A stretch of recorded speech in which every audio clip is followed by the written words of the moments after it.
சென்னை கிண்டியில் வாடகை பாக்கிக்காக கிளீனிங் நிறுவன ஊழியர்களை துப்பாக்கியை காட்டி மிரட்டிய ஆந்திராவைச் சேர்ந்த மதுசூதன் ரெட்டி என்பவரை கைது செய்த போலீசார் அவரிடமிருந்து துப்பாக்கி மற்றும் 6 தோட்டாக்களை பறிமுதல் செய்தனர். இது தொடர்பான கூடுதல் தகவல்களை தருகிறார் செய்தியாளர் கதிரவன். கதிரவன், வணக்கம். இது குறித்த மேலும் விவரங்கள். சென்னை கிண்டியில 3 மாதமாக நிறுவனம் நடத்திடக்கூடிய நபர் வாடகை செலுத்தாதனால அந்த நிறுவனத்திற்கு சென்று ஊழியர்களை துப்பாக்கியை காட்டி மிரட்டியவர் கைது செய்யப்பட்டிருக்கிறார். அவரிடமிருந்து 32mm ரிவால்வர் ஒன்றும் 6 தோட்டாக்களும் பறிமுதல் செய்யப்பட்டிருக்கிறது.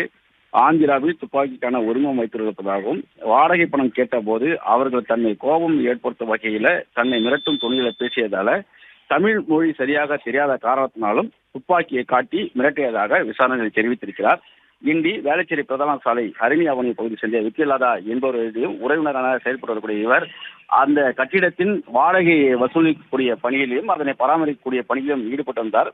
கடந்த சில மாதங்களாக வித்யலாதா வயோதிகம் காரணமாக முதியோர் இல்லத்தில் இருப்பதனால இவரை வசூலிப்ப வந்ததாகவும் அந்த நிலையில் தான் கிளினிக் நிறுவனம் நடத்தக்கூடிய சண்முகம் என்பவர் 3 மாதமாக வாடகை பாக்கி வைத்திருப்பதாக கூறி கடந்த 4ஆம் தேதி மதுசூதனன் ரெட்டி நிறுவன மேலாளர் மகேந்திரன் மற்றும் ஊழியர்களிடம் வாடகை பணத்தை கேட்டதாகவும் அவர்கள் கோபம் ஏற்படுத்த வகையில் பேசி நிறுவன உரிமையாளர் வெளியூர் சென்றதால் அவர்கள் வந்த பின் கேள்வி என்று கூறியதாகவும் இதனால் கோபமடைந்த மதுசூதனன் காரில் வைத்திருந்த கைத்துப்பாக்கி எடுத்து வந்து அனைவரும் வெளியே சென்று விடுங்கள், இல்லை என்றால் சுட்டுவிடும் என்று மிரட்டதாக கூறப்பட்டு ஒரு புகார் ஒன்று அளிக்கப்பட்டது. அதன் அடிப்படையில் தான் ஆயுத தடை சட்டம் உள்ளிட்ட வழக்குகள் பதிவு செய்யப்பட்டு மதுசூதன் ரெட்டி கைது செய்யப்பட்டிருக்கிறார். அவரிடமிருந்து துப்பாக்கியும் 6 தோட்டாக்கள் மற்றும் ஒரு கார் ஒன்றையும் பறிமுதல் செய்து போலீசார் அவரை சிறையில் அடைத்திருக்கிறார்கள். விசாரணைகளை மொழி தெரியாதனால அவர் பேசியது புரியாத காரணத்தினாலும் தன்னை மிரட்டுவதாக நினைத்து துப்பாக்கியை காட்டி மிரட்டியதாக அவர் வாக்குமூலம் அளித்திருக்கிறார்.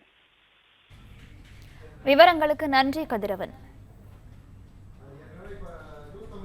பிளே ஸ்டோர் மற்றும் ஆப் ஸ்டோரில் இருந்து பாலிமர் செயலியை QR கோடு மூலம் பதிவிறக்கம் செய்யுங்கள். செய்திகளை உடனுக்குடன் பெறுங்கள்.